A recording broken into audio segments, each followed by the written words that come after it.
And we begin with live pictures from New Smyrna, Florida. Hurricane force winds are starting along Florida's east coast as Hurricane Nicole churns closer. More than 5 million people in Florida are now under a hurricane warning, and authorities there are expecting strong winds, torrential rain, and a potentially dangerous storm surge.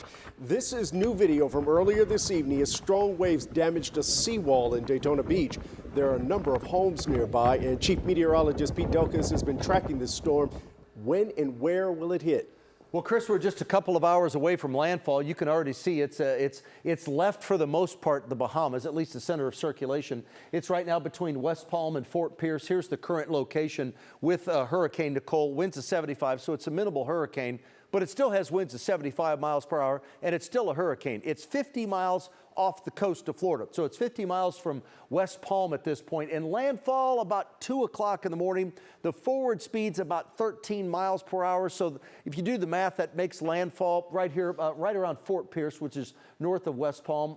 That will make landfall about 2 o'clock in the morning local time here for us in Dallas, Fort Worth. So about 3 o'clock in the morning, Florida time. So there we are. That's the track. It then weakens into a pretty strong tropical storm as it moves across the peninsula. It then moves back out in the Gulf of Mexico. Another landfall will take place tomorrow night up in the Big Bend of Florida, and then it moves across the Carolinas and Georgia, dumping some very heavy rain. But right now we're looking at a 3 to 6 foot storm surge.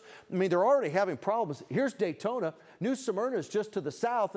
This thing's making landfall all the way down around West Palm and Fort Pierce. So big problems for the whole east coast of Florida, and then late tonight, the peninsula and the rest of the state. I'll be back in a few minutes. I'm talking about the strongest cold front we've had so far this season. And wait until you see these temperatures. Winter is truly on the way. Those numbers as well coming up.